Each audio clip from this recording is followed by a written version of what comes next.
It's not weak, it's sophisticated, and they don't understand that. To portray women as just like men is just not charming, and it's not attractive, and it isn't even really that believable.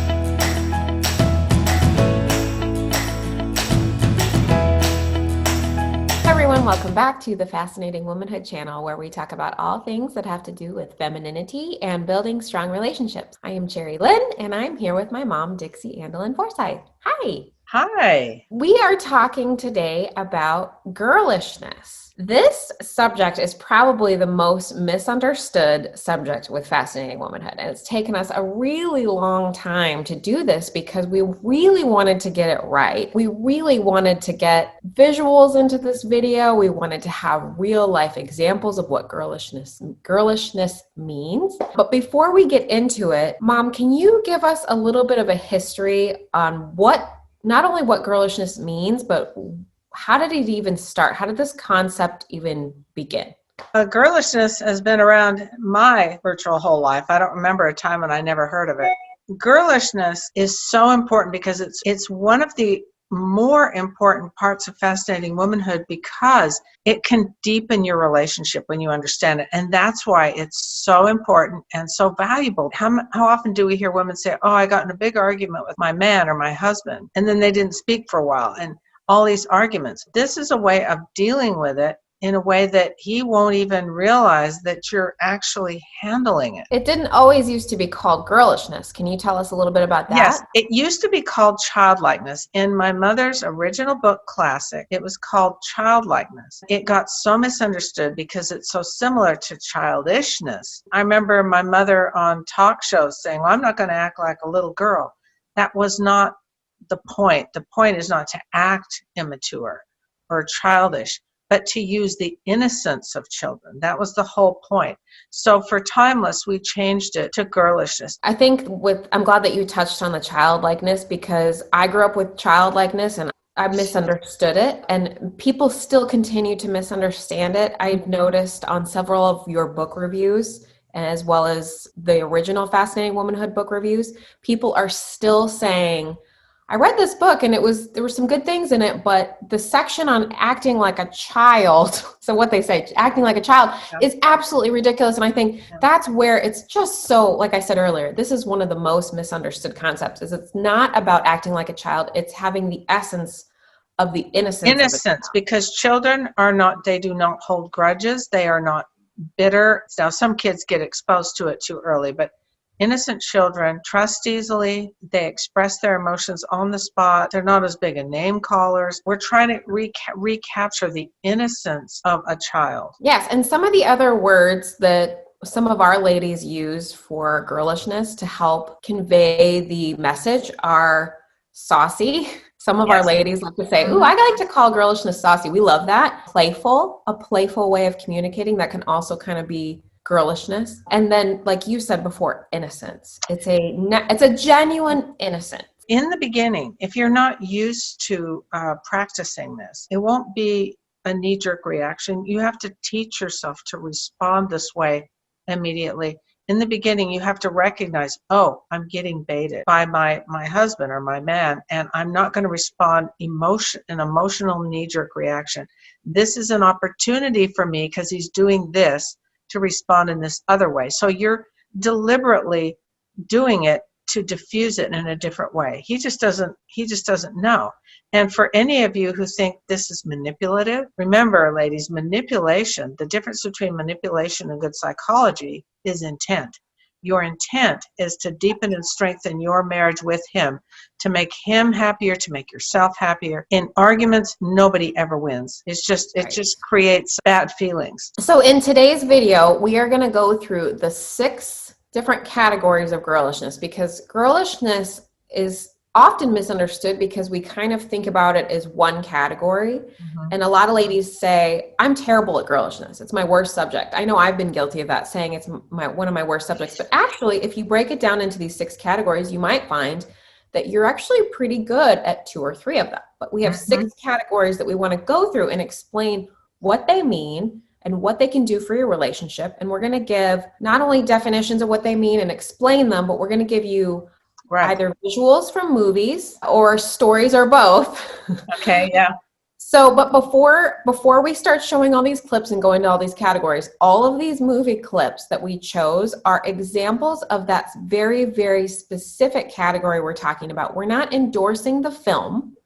We're not endorsing the story of the film. Or the actress. We're not necessarily endorsing that actress. We're just endorsing that very specific clip. Because I think sometimes we show things and our audience is horrified. They'll say like, oh, I can't believe you're suggesting that film as an example. It's like, no, we're actually suggesting the actress or that moment in the film and not the entire. I don't know about you, but I am not the best actress, so I don't want to act it out. So we pick clips that are great. Say, yeah, this shows what we're talking about. Some of these actors and actresses are great, but all of the examples that we give that are examples from experience are true, and they're not made up. Okay, so let's start with the most misunderstood. We'll just start out with the toughest one first. Girlish displeasure.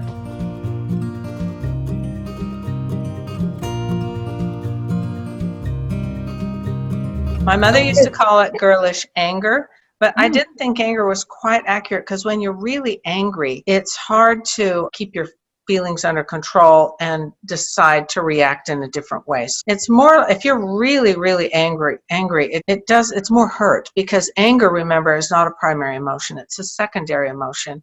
The type of it's also not appropriate to blow up either. The more appropriate response there is to have a very serious talk. We're talking about displeasure, which is more lighter on the surface. What we're talking about is when someone, in this case, mostly your man, is thoughtless, grumpy, and takes things out on you, takes you for granted. Those kinds of things, that the daily stuff that a lot of us get into, where he's tired and grumpy or whatever, and he says something, and you know that he doesn't actually mean it. A lot of times it'll be a pattern. He'll do it all the time when this happens. And so in those cases, for ladies who say, every time this happens, he always does this. This is perfect, because you can practice ahead of time your new response to it instead of the one you've always done. Why is displeasure so hard to understand? I think because we are used to reacting just emotionally, just on a gut level. We just sort of get upset or blow up or something like that. Displeasure is very difficult because it's not something you typically see. So let's say you had parents and the mother practiced that on the father, and you saw it as a child, and you know it because you saw it. Whereas the flip side of that, you never have seen it before. All you've seen is your parents bickering, fighting, however you want to say it. And then you, let's just say in one scenario, you get married and you don't know what that looks like. And how are you going to see it? Because you're not going to see your friends doing that. It's kind of a private thing in a way to be filming. So like, it's not like we all have cameras and we're going to be able to capture something like that. I think that it's so powerful to have visuals with this subject. Well, even if you see it in a film, you may not recognize it verbally. So the first clip that we have for girlish displeasure is from a movie called Good Neighbor Sam. But this first scene is when a woman is upset with her husband, and I think they're on the verge of divorce, right? And the divorce isn't final. Yeah. So they get into a little argument, and it's really quick. Totally self-centered you were, but I never thought you'd stoop to endangering a beautiful marriage like the Bissells out of pure greed. Greed? Yeah. How dare you talk to me that way? How dare you? How dare? You said, how dare you? Now you're beginning to act like my old gal again. Come on. She's really girlish in the way she responds to him. And the thing is, you find out later in the film, they both still have feelings for each other. Okay. So that's what makes that a good example. And then the second one is from the same movie, and he is... he's looking at her and he's kind of admiring her, and she's sitting on the chair. So her legs are showing, and he's looking at her legs, and it'll show it in the I'll show you. Oh no, you don't treat me like that. I love Janet, her character in that movie, because she's so cute. If you notice her character, she doesn't demean his masculinity. Never. She'll say, how dare you, or you don't speak to me again, and things like that. But she doesn't tell him, you are a jerk, or I hate you or any of those I kinds of never things. should have married you. No, she doesn't do those kind of things. Saying She'll that see it. she just genuinely so furious with him. And he And loves he it when loves he He loves in the film, he loves it when she gets mad because she gets mad real cute. Yeah. So the next clip we have is from a movie called The Thrill of It All with Doris Day. In this film, they both made a lot of mistakes in it. Mm-hmm. But it's the way she gets mad at him, and which is typical. If you've ever seen any Doris Day movies, she does getting angry really good. She's so good at it, and she does a version of it that I could never get away with, but I think the point of showing it is just to give you different examples of what it really is. Now you have finally done it. Done what? You have finally succeeded in equating the delivery of a baby with the delivery of a commercial. Oh. What are you doing? I am filling this suitcase with my clothes. Oh, really? And I'm going I'll to continue help to do it until you give up this asinine career and go back to being a wife. Go back to being a wife? Yes. That's mine. Give me that. But it fits with her personality, and if it fits with yours, then adopt that. There's different ways to express this, but it's cute, and you can see that she does not demean him, his masculinity. Right, and she's not doing it for attention. It's very genuine. You might need this. You can reach me at the office if you get tired of kissing soap.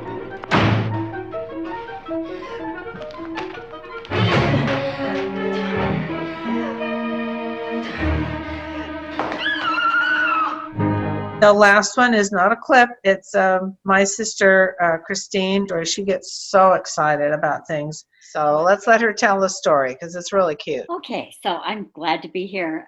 Dixie and I have lots of memories together when we're kids, when we first got married, as we've gotten older, we've had sisters reunions. We have a blast together. Solving problems does not always have to be hard. If we allow ourselves to just be who we are and we enjoy life, sometimes those solutions just flow to you. I want to tell you of a story Dixie and I have laughed about for a long time. Actually, my husband still laughs about it. It has to do with doilies. I've always loved doilies. In fact, look, I've been collecting doilies for a lot of years. Isn't that awesome? That's amazing. So look at this one. And they're all hand done. Look at that. Look at that. And I like them because they're definitely really female, but I've always loved doily. You know, when we had a lot of kids, so the cars we usually drove were station wagons. I think that was our first car, was a Datsun station wagon. And I never really had a car of my own. As money got a little better, then my husband and I were talking. He says, why don't you go and buy yourself your own car? Oh my goodness, that was such an exciting thing for me. So I went out and I picked it out. It was a forest green Honda Civic with beige fabric seats. I had a lot of fun just actually picking out really what I wanted. And after I did it, I brought it home, started to drive it. And one thing my husband has kind of an issue with is sometimes he'll procrastinate fixing the cars. So he had his car, it was a Jeep, something went wrong with it. And it was much easier just to ask to borrow my car. Previously to him asking, I had decided that I was going to claim this as my female car. So these are the doilies I used. Isn't that pretty? Oh, that's beautiful. It's a square one. I just love it. This is still my favorite one. Now, maybe it has to do with the story, but I just love it. You don't see a square one very often. And look at those little dangly things. Anyway, I took this, and because it was fabric headrest, I took pins and I stuck it on the headrest. So he took, he says, hey, can I borrow your car to go to the bank? So I said, yeah, sure, you can borrow my car. The issue is I didn't want him absorbing my car. And underneath all this, that was sort of my car. It was kind of like my little space. But I didn't really say anything. I just said, sure, go off. And it had been femaleized. So he goes to the bank. He comes back. He goes, I am never taking your car again. That was so embarrassing. I went up to the drive-through window, and the lady kept looking at me and looking back at the doilies and giving me the oddest looks. I just left my doilies on. It was my car. I didn't have to ever worry about that again. When we free flow with our life and we gather things around us, that are us, that we really enjoy. I think that we have a joy in life. It's pretty important. And when That's cute. I love that. She meant it. It's her. I'm not that way. My personality is a little different. Now we also have stories for displeasure. We have phrases. We have a lot of phrases that we have asked our ladies to submit, things that they like that they have used. And I think they're real cute. Just because you're so handsome doesn't mean you can speak to me like that, mister. That kind of a thing done in a saucy way, it's going to be hard for him to continue to be that angry with her. And she gets her point across. If that fits, that kind of thing fits for you, adopt it. Or you may be as hairy as a bear, but I'm not going to let you growl at me. One of our ladies has that fits with her personality. I like this next one. You better muzzle that growl. Yeah. But all of these, the reason why all of these, like a lot of them keep saying big and hairy and bear and stuff, it's because those are all masculine thing. If you can think of something masculine, you wouldn't want to say like refer to him as a mouse or something. You want to refer to him as something big and hairy and what. None of us would like to be called big and hairy, right. Especially big. And so use terms like, don't call your husband you little such and such. Right, you big. And thinking about it that way has really helped me. I like this next one. This is one of our ladies that said, well, when my husband hurts my feelings, I just say, I'm so hurt, I'm never making cookies for you ever again. It's exaggerated because she doesn't really mean she never really will. It's how she feels. And that's very, very girlish to do that. And here's this next one. I can't lift that by myself. Remember, I'm only little. Even if you're 6'2", you can say that. You can still say that. Yeah, you can still say that. And the next one is one that I put in because this is how you do it. I have said this, yeah. How can you treat me like that when you know how much I love you? It diffuses it almost immediately. And that one's good for a more sensitive lady. Mm-hmm. So this is how you treat a defenseless woman. How can a great big man pick on a helpless girl like me? Yeah. I just love these. I think they're funny. I don't think I could get away with that one, but I love that there's so much diversity in all of these different. It has to fit your personality. And that's why some women say, oh, I could never act like that. Well, there's plenty of ones that you can find that are girlish that fit with your own personality. Mm-hmm. And another one my mom used actually was, I'm going to tell your mother on you. She said that to my dad. I heard her once. His mother was still alive too. And then I'll never be nice to you again. A really easy one. I'm never going to be nice to you again. Okay. The next one is distraction.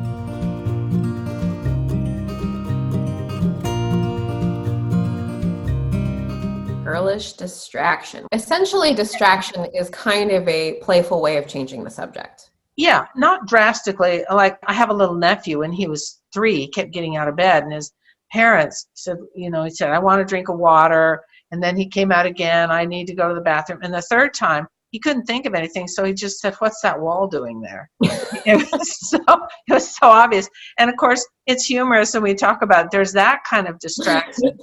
And if that fits when he's mad at you, you can, and because some ladies do. Some women do. There was one lady that my mother knew that said every time her husband got mad at her, she said, the flowers in the around the church are sure beautiful this time of year, even if it was the dead of winter. And that was the signal that she's changing the subject. That's distraction. There's a scene in Giant, you really need to see this film if you can, because Elizabeth Taylor's character handles the Rock Hudson character so perfectly in this one scene. And you can see that they're both wrong.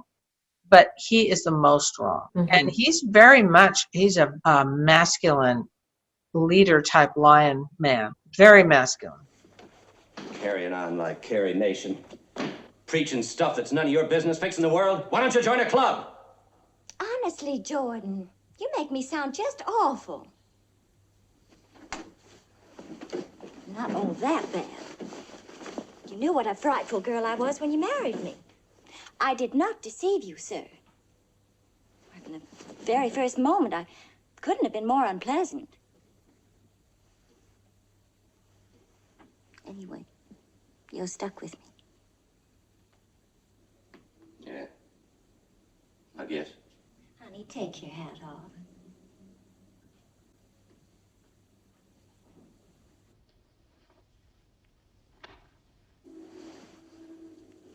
Besides, you love me very much. Yeah. mind of yours gets pretty repulsive at times. It's not what you told me on the train. Now you're gonna throw that up to me. I thought what we said on the train was in confidence. Of course, darling. I'll never forget a single word you said to me. You know, you can be pretty wonderful at times.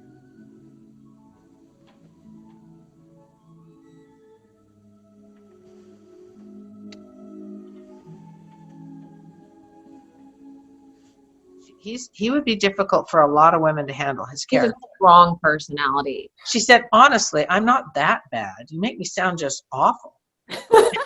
and he was grumpy, kind of goes, yeah. And she diffused that so beautifully. Now, I know it was lines that she had to memorize, but she had to interpret that scene. They could have ended up not talking for days over that situation. Why does this fall under distraction, though? Because she changed the subject from about the subject of what she did to make him mad to, you knew what a dreadful girl I was when you married me. So she changed it onto herself. And so the subject completely changed from what she did to make him mad to the fact to their relationship. There was a time where my husband came home from work and he was just really crabby. I knew he had had a really, really tough day and he seemed really grumpy. And I was cooking, I can't remember what I was making, but I had a ton of onions that I was frying in the pan, which most people love that smell. So he came in and he looked at what I was making and he said, "What are you making?" And I was like, "I'm making this." I think it was like meatloaf or something. He's like, "Is that an entire onion?" I said, "Yeah, the recipe calls for a whole onion." He said, "Why is it that everything you guys make in your family," and he just went off on me.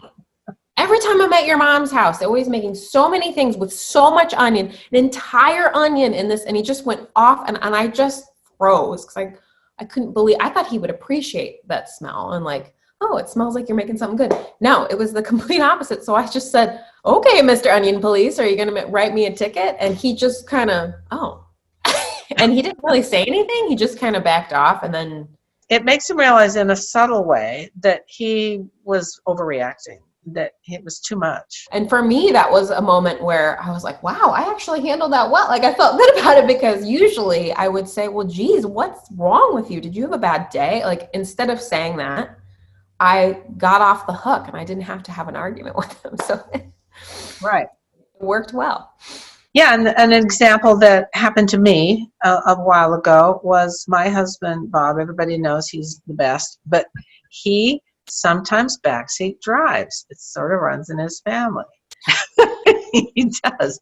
And so he doesn't know. For that reason, I don't really like driving when he's in the car because he can't resist saying, "Move over here, move over." This one time I was merging into traffic on a freeway. And when you merge into traffic, as all of us know, it kind of reminds me of like when we used to jump rope when we were little, the double jump rope, when you're trying to gauge it just right to go in, to jump into the rope. I was gauging when to merge into the traffic, and he said, "Go, go, go. You can go now."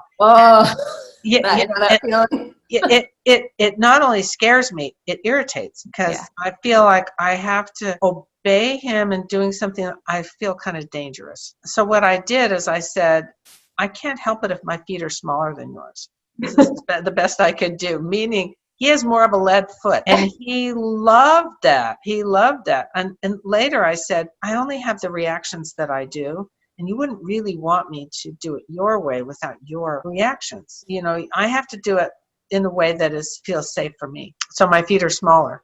He's bigger than me. The next one we have is girlish appreciation.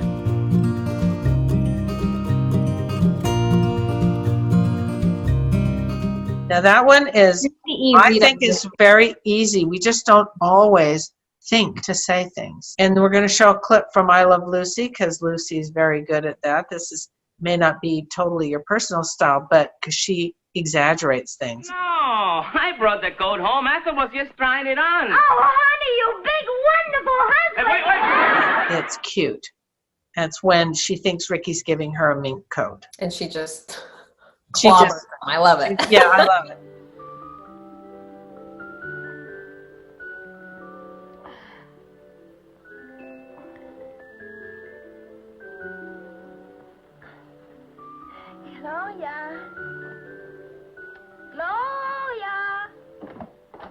matter, dear?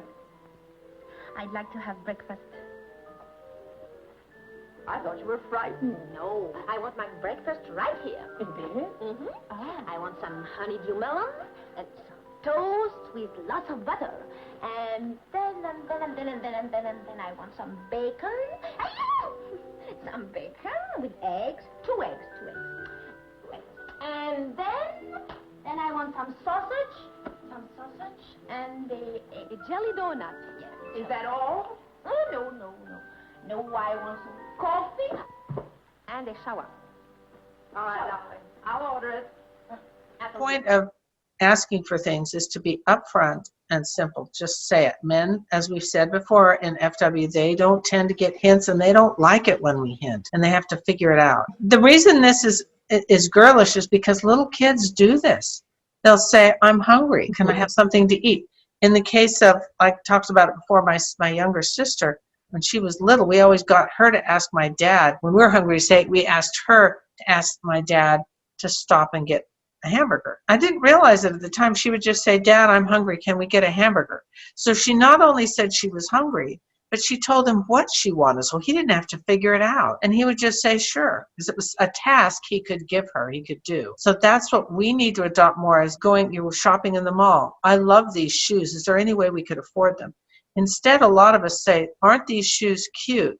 Yes, and then he moves on. And we think, hey, he didn't get the hint. I think, too, with girlish appreciation, like the scenes with Lucy, it's so great to show your appreciation if it matches who you are and your personality in that kind of exaggerated way, because he will feel like it's fun to give you things. Do things for you. And a lot of women say, oh, my husband didn't get me, an anniversary gift or a Valentine's Day flowers. Like, we hear that a lot, and that's could be its own subject. But I think, well, think about the next time he does give you something, how you react. And not to say that this is all manipulative and you want to get gifts, but I think it's just the whole point of it is to have a happier relationship and to get some of the things that you're looking for in your relationship. It's fun to give some people things because they appreciate even something small like gum. They appreciate everything, just something little. Oh, that's so thoughtful of you. So truly appreciating sincerely and specifically the thing that they got you. If he got you flowers, say, I love this color.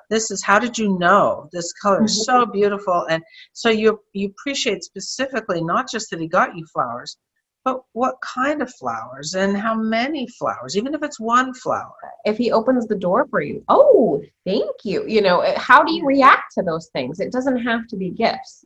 I think appreciation is really easy to understand, but like you said earlier, it's just easily forgotten. Don't let this end with your guy, your husband. Appreciate what everyone does for you. If a man opens the door for you and you've got something in your arms, you can sincerely appreciate. Thank you for doing that. It was so nice. And you can make someone's day in the smallest ways. On to joy, or we also like to call it pleasure.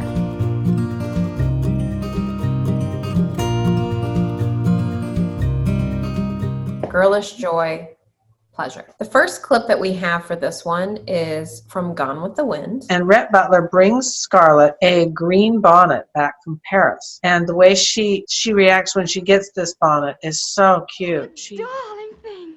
Oh, Rhett, it's lovely, lovely. You didn't really bring it all the way from Paris just for me. Oh. Yes, I thought it was about time I got you out of that fake mourning. Next trip, I'll bring you some green silk for a frock to match it. Oh, Rhett. It's so long since I had anything new. She said, I haven't had anything new in so long. And the way she reacts to it is just so cute. You can see his delight when he gives it to her. And it also falls under appreciation / asking for things. Like, it also kind of falls in it, but we put it under joy and pleasure just because she at the essence of that scene, you can just tell he absolutely just makes her day. And it's so cute to watch. And she does a pretty good job with this throughout most of the film. Now, some of the film, she's actually being manipulative, but in this scene, she is not. So, and it shows even her hands, like she can't wait to get her hands on it. Yeah. On this bonnet. So you'll notice that. The next film clip is The Notebook. This clip shows when they're in the ocean and she's having so much fun in the ocean pretending to be a bird.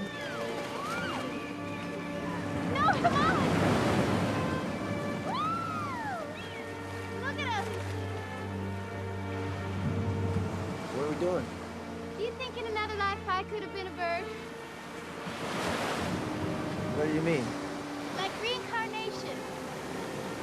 I don't know. I think I could.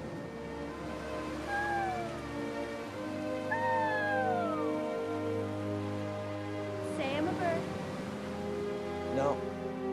Don't do it. Say I'm a bird. Stop it. Stop it now. Say it. You're a bird.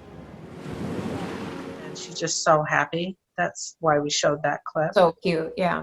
Mhm. I think one of the valuable things about this specific section, and I know it's easy to understand, but I think one of the valuable things about that is just how much it means to men to see their wives happy. It just is so incredibly valuable, and some need it more than others, but I think most men would fall into that category of, I just really need my wife to be happy. And he almost feels responsible in a way for how happy you are. It makes him feel successful. Yeah, I think that's the big thing. It took me a long time to understand that. Mm-hmm. But it's really, really true. And again, it's different for everyone's different, but you know, remembering that he really needs to see you happy. And if you're not happy, that's a different category. That's a different subject, but yeah, that you express it. And it's good for you. The last category is girlish trust.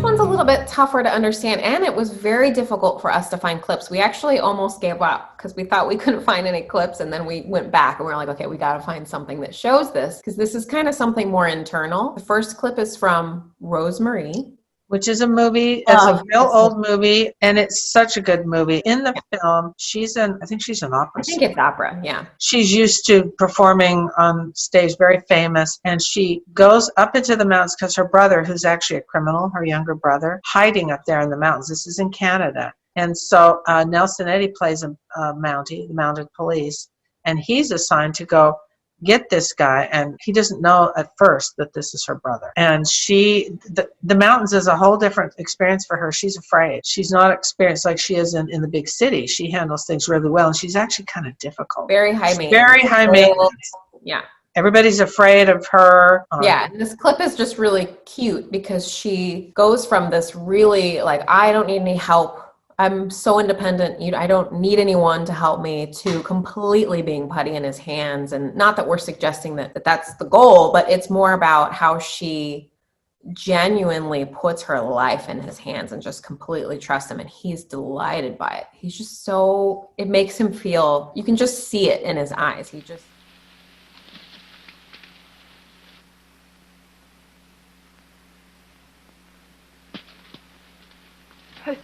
Sergeant! Sergeant!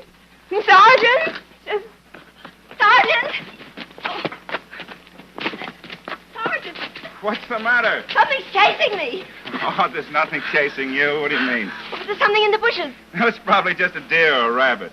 Oh. Come on back to the fire. Nothing will harm you while you're over there. It's so cute. She doesn't see it. She just gets so scared of the smallest sounds. Trust means that you trust that he will do a good job in his work, his intention towards you. Now, if he's done things that has eroded that trust, that's a different thing. Like if he continually lies to you, it's not even appropriate for you to display unwarranted trust. Like some ladies have said, yeah, my husband's constantly lying about this, or they suspect he's sexting with other women. Then to trust him in that way would be disingenuous on you. Yeah, again, this goes back to what you talked about earlier with displeasure. I think that you said if it's a true situation of anger and hurt feelings, this is not the time to show displeasure. Same thing with trust. If you don't trust him and there are really deep trust issues going on, do not practice girlish trust. If you're trying to repair a relationship where there's deep trust issues, show trust in areas that, even Smaller. if they're tiny areas, that he does deserve it. Like if he's always honest with money towards you. Yes, I paid this bill. And he's always done that, then trust him with the things that he has earned the trust in. Trust can be something even as small as that. I know it's difficult to do because you as the woman are saying, oh my gosh, I have to be vulnerable here and let him take this. And all the what ifs, what if he's making a mistake? Well, sometimes it's more important to trust him and let him then have a big fight, which won't work anyway and will damage your relationship. I have trusted Bob in things that I am really grateful that I did, because he was 100% right. And in other ways, it didn't work out quite as great, but I'm still glad I trusted him, because we both needed to learn something from it. He's not perfect, and it's okay if he's not perfect. And in many ways, trust is somewhat nonverbal in many ways. Yeah. When you look at a little, again, there's a reason why it used to be called childlikeness. Well, a real typical thing, too, is like, say you're in a swimming pool with a toddler, and you put them out on the edge and say, jump to me. Yeah. They trust that you will catch them. For them, they're leaping out and having no idea. The only thing saving them from drowning is their parent. They trust you to jump. That's how innocent little kids are. Yeah, and that's why trust falls into this category. It's kind of almost feels like it's not connected to girlishness, but it really is, if you think about it in that way. Okay, so the last one is exaggeration, girlish exaggeration.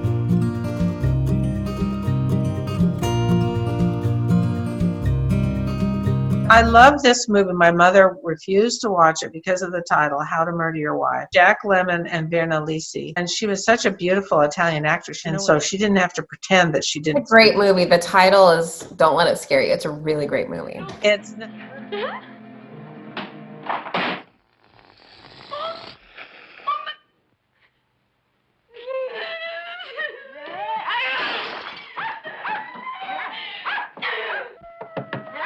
There's no sense getting hysterical and everything.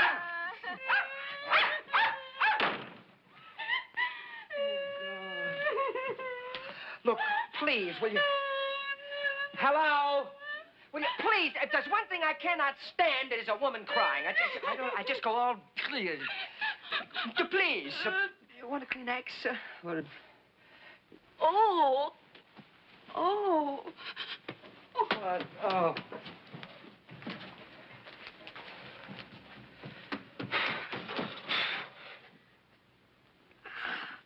Oh. Thank you. Oh, no, please. Look, I'm sorry. Please. Look, I'm sorry.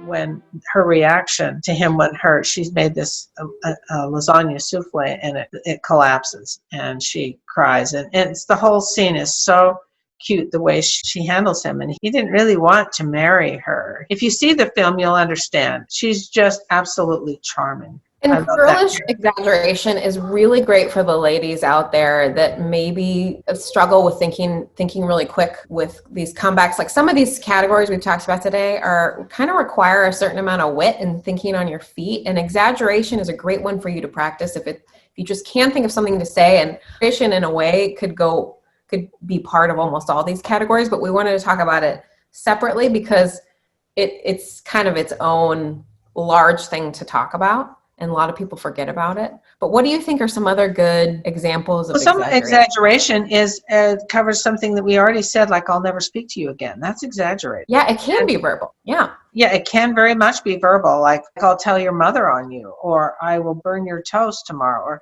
those are even putting your hands on your hips a certain way. Yes, yeah.